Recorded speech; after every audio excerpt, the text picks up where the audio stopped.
اللہ اکبر، کیسا آپ کا فیضان جاری ہے۔ اچھا، آپ کی خوف خدا اور آپ کے معمولات کیسے تھے؟ خوش اخلاقی آپ کی طبیعت کا حصہ تھی، جس کی وجہ سے مبارک لبوں پر ہمیشہ مسکراہٹ سجی رہتی تھی۔ جب کبھی ذکر مصطفیٰ ہوتا تو پیارے آقا علیہ السلام کی تعظیم اور ہیبت کی وجہ سے آپ کا رنگ زرد ہو جاتا۔ کبھی بے وضو حدیث بیان نہ فرماتے، نماز اور تلاوت میں مشغول رہتے یا خاموش رہتے، آپ کی گفتگو فضول گوئی سے پاک ہوتی۔ اللہ اکبر۔ ناظرین ذرا آپ سوچیں کہ کیا شاندار شخصیت ہیں کہ آپ کی گفتگو جو ہے وہ فضول گوئی سے پاک ہوتی، زبان پر مسکراہٹ ہوتی، ذکر و درود ہوتا، اور آپ کے معمولات زندگی سے آباء و اجداد کے اوصاف جھلکتے تھے۔ نبی پاک کا ہی خاندان ہے نا، آپ کے رویے میں نانا جان نبی اکرم علیہ السلام کی شان کریمی معافی جھلکتی تھی، گفتار سے صدیق اکبر رضی اللہ تعالیٰ کی حق گوئی کا اظہار ہوتا تھا، اور کردار میں شجاعت حیدری نظر آتی تھی۔ آپ کس قدر معاف کرنے والے تھے، عفو و درگزر کی ایک جھلک ملاحظہ کیجیے۔ ایک مرتبہ غلام نے ہاتھ دھلوانے کے لیے پانی ڈالا تو وہ پانی ہاتھ کی بجائے کپڑوں پر گر گیا۔ آپ نے اسے نہ تو جھاڑا نہ ہی سزا دی، اسے معاف کیا، شفقت فرمائی، بلکہ آزادی کر دیا۔ اللہ اکبر۔ یہ نبی پاک کا کیسا خاندان ہے کہ غلطی کرنے والے پر زیادہ مہربان ہو جاتے ہیں، زیادہ شفقت فرماتے ہیں۔ اور نبی پاک علیہ السلام کے بارے میں شاعر لکھتے ہیں نا، آتا ہے فقیروں پہ انہیں پیار کچھ ایسا، خود بھیک دیں اور خود کہیں منگتا کا بھلا۔ کیا بات ہے، سبحان اللہ۔ عاجزی کیسی کہ آپ عالی نسب ہونے کے باوجود عاجزی کا پیکر تھے۔ ایک مرتبہ امام اعظم ابو حنیفہ رحمۃ اللہ تعالی علیہ کے عظیم شاگرد، بہت بڑے عالم و صوفی بزرگ حضرت داؤد طائی رحمۃ اللہ تعالی علیہ نے آپ سے ایک بار عرض کی کہ آپ اہل بیت ہونے کی حیثیت سے مجھے کچھ نصیحت فرمائیں۔ آپ خاموش رہے۔ دوبارہ عرض کی، حضور اہل بیت ہونے کے اعتبار سے اللہ پاک نے جو آپ کو فضیلت بخشی ہے، اس لحاظ سے آپ نصیحت کیجیے، آپ کے لیے ضروری ہے۔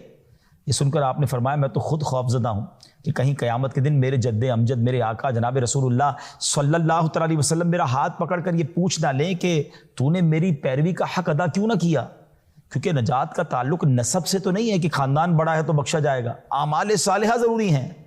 اللہ اکبر۔ جب یہ عاجزی والے الفاظ حضرت داؤد طائی رحمۃ اللہ تعالی نے سنے تو وہ رو پڑے، اور وہ کہتے ہیں کہ جن کے جد امجد اللہ پاک کے آخری نبی صلی اللہ تعالی علیہ وسلم ہو، ان کے خوف خدا کا عالم یہ، تو میرا حال کیا ہوگا، میرا کیا بنے گا۔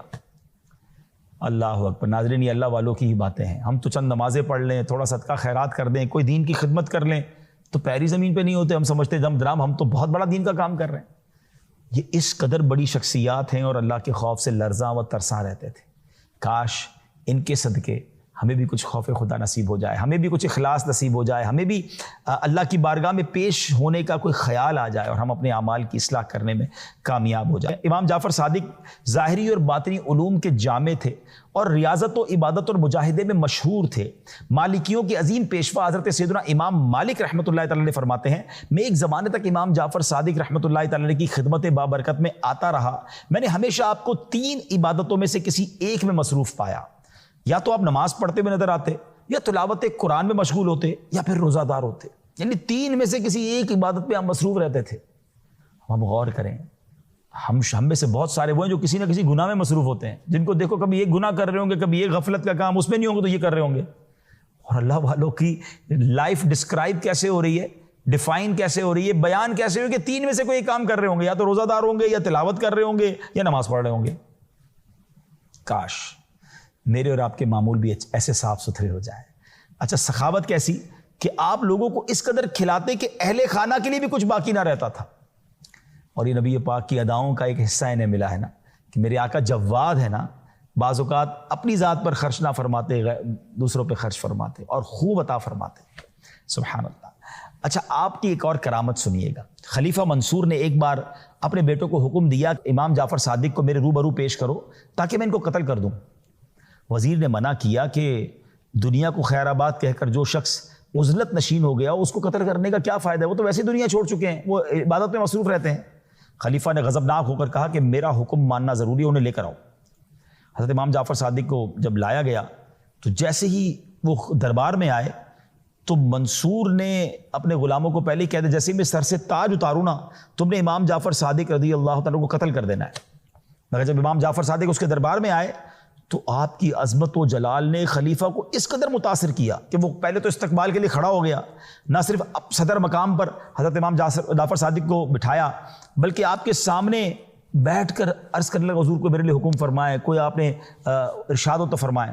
تو آپ نے فرمایا میرے سب سے اہم ضرورت اور حاجت یہ ہے کہ آئندہ کبھی مجھے دربار میں نہ بلانا، میری عبادت اور ریاضت میں خلل واقع ہوتا ہے۔ منصور نے وعدہ کیا کہ حضور پھر کبھی آپ کو تکلیف نہیں دوں گا، بڑی عزت کے ساتھ بڑے احترام کے ساتھ آپ کو رخصت کیا۔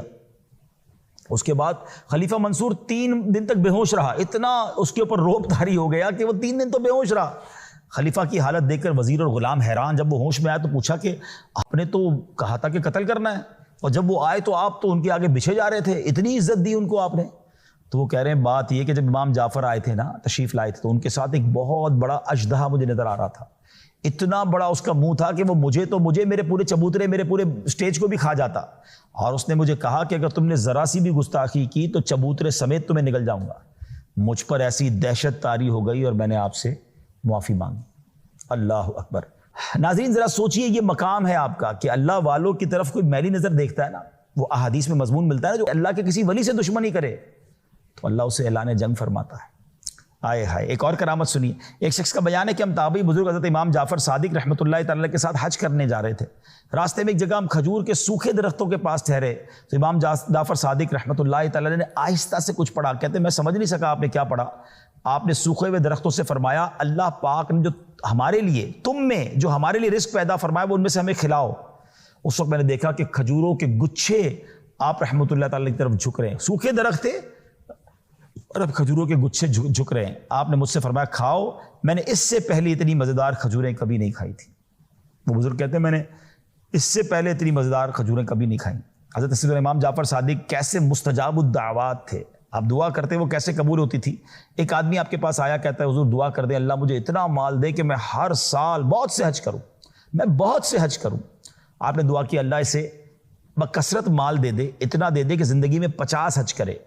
چنانچہ سے اتنا مال ملا کہ اس نے پورے 50 حج کیے۔ 51 بار جب حج پر گیا تو جوحفہ کے مقام پر غسل کے لیے نہر میں گیا تو پانی کی تیز موجیں اسے بہا کر لے گئیں اور وہ اسی میں ڈوب کر فوت ہو گیا۔ اللہ اکبر۔ ناظرین آپ دیکھیں یہ دعا کیسی تھی کہ 50 حج اسے نصیب ہوئے۔ حضرت سیدنا امام جعفر صادق رحمۃ اللہ تعالی مکہ پاک میں ایک دن کہیں تشریف لے جا رہے تھے تو راستے میں اپنی گائے کے مرنے پر ایک عورت رو رہی تھی۔ آپ رحمۃ اللہ تعالی نے فرمایا کیا تم یہ چاہتی ہو کہ اللہ پاک تمہاری گائے زندہ فرما دے؟ عورت نے عرض کیا آپ ہم سے اس طرح مذاق کرتے ہیں، حالانکہ میں پہلی مصیبت میں ہوں، میری گائے مر گئی ہے، میں رو رہی ہوں اور آپ مجھے کہہ رہے ہیں کہ گائیں زندہ اللہ پاک کر دے۔ تو آپ نے فرمایا میں مذاق نہیں کر رہا، اور پھر آپ رحمۃ اللہ تعالی نے دعا فرمائی اور اس گائے کے سر اور پاؤں کو پکڑ کر ہلایا تو وہ جلدی سے اٹھ کھڑی ہوئی۔ سبحان اللہ۔ چاہیں تو اشاروں سے اپنی کایا ہی پلٹ دیں دنیا کی، یہ شان ہے ان کے غلاموں کی، سرکار کا عالم کیا ہوگا۔ سبحان اللہ۔ اب آپ کے کچھ ارشادات سنتے ہیں۔ سیدنا امام جعفر صادق رحمۃ اللہ تعالی تقویٰ سے فرماتے ہیں کہ تقویٰ سے افضل کوئی زاد راہ نہیں، خاموشی سے بہتر کوئی چیز نہیں، جہالت سے بڑھ کر کوئی نقصان دہ دشمن نہیں، اور جھوٹ سے بڑی کوئی بیماری نہیں۔ ناظرین یہ بات سمجھنی ہے کہ آپ خود صادق ہیں، اتنا سچ بولتے کہ صادق کہلاتے، اور فرما رہے جھوٹ سے بڑھ کر کوئی بیماری نہیں ہے۔ مگر آج ہمارے معاشرے کا کیا حال ہے؟ پہلے تو کبھی کبھی لوگ جھوٹ بولتے تھے، اب تو ایسا لگتا ہے کبھی کبھی سچ بولتے ہیں۔ اتنا جھوٹ عام ہو گیا، اتنا جھوٹ عام ہو گیا، اور یہ جھوٹ ہمارے معاشرے کو دیمک کی طرح کھا رہا ہے۔ ہم تو سچے نبی کے امتی ہیں نا، مسلمان ہو کر کیسے جھوٹ اختیار کر سکتے؟ یہ جھوٹ برائیوں کی یوں سمجھیے جڑ ہے۔ نبی پاک علیہ الصلوۃ والسلام کی بارگاہ میں ایک شخص آیا، کہتا ہے حضور میں اسلام قبول کرنا چاہتا ہوں مگر میں اتنے سارے گناہ اتنی ساری برائیاں نہیں چھوڑ سکتا۔ نبی پاک نے فرمایا بس جھوٹ نہ بولنا۔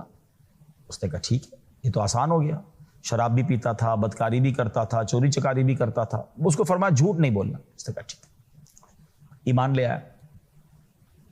دوسرے دن شراب پینے کے لیے جب شراب کھانے میں گیا تو سوچنے لگا میں شراب پی تو لوں گا، نبی پاک کے پاس آ کر جب پوچھیں گے کیا کیا تو میں کیسے بتاؤں گا میں شراب پی کر آیا۔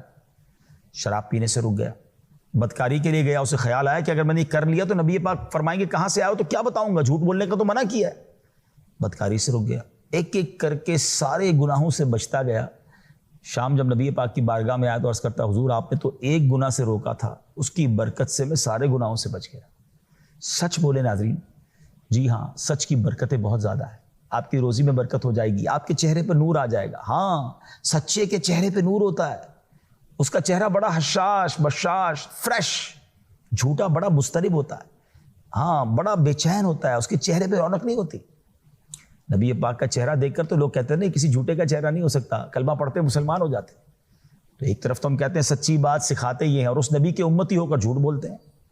امام جعفر صادق رحمۃ اللہ تعالی کی زندگی سچ پر مبنی، صادق کہلاتے آپ، صادق آقا کے خاندان سے ہے نا۔ کیا مجھے کوئی صادق کہتا ہے، آپ کو کوئی صادق کہتا ہے کہ یار یہ بندہ سچا ہے؟ سوچئے ہمارے بارے میں لوگ کیا کہتے ہیں۔ کاش لوگ کہیں کہ یار ہے اچھا امتی، بولتا ہے تو سچ بولتا ہے، جھوٹ نہیں بولتا۔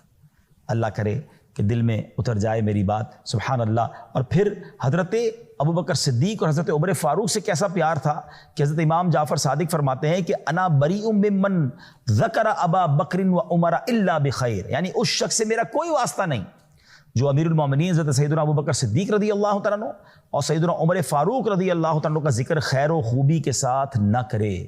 اللہ اکبر، آپ سوچیں کہ کس قدر کمال کی فرمان ہے، اور یہ صحابہ اور اہل بیت کا کمال کا آپس میں انٹریکشن تھا کہ وہ ایک دوسرے سے کس قدر پیار کرتے تھے۔ امام جعفر صادق رحمۃ اللہ تعالی علیہ ایک کمال کی ایک اور فرمان عطا فرمایا۔ میں سمجھتا ہوں یہ دوست بنانے والے، فرینڈ سرکل بنانے والوں کے لیے تو شاندار مدنی پھول ہے۔ غور سے سنیے کس کو دوست بنانا ہے، کس کی صحبت میں بیٹھنا ہے۔ آپ فرماتے 5 قسم کے آدمیوں کی صحبت اختیار نہ کرو۔ نمبر 1، بہت جھوٹ بولنے والا شخص، کیونکہ تم اس سے دھوکہ یعنی چیٹنگ کھاؤ گے، اور وہ سراب یعنی صحرا میں پانی کی طرح نظر والی ریت جیسا ہے، وہ دور والے کو تیرے قریب کر دے گا اور قریب والے کو دور کر دے گا۔ یعنی جھوٹ بولنے والے سے دوستی نہیں کرنی ہے۔ واقعی وہ بعض اوقات جھوٹی باتیں کر رہا ہوتا ہے، بندے کو اتنے آسرے دے رہا ہوتا ہے کہ انسان پریشان رہتا ہے، ایسا دوست کس کام کا؟ تو جھوٹا دوست نہیں ہونا چاہیے۔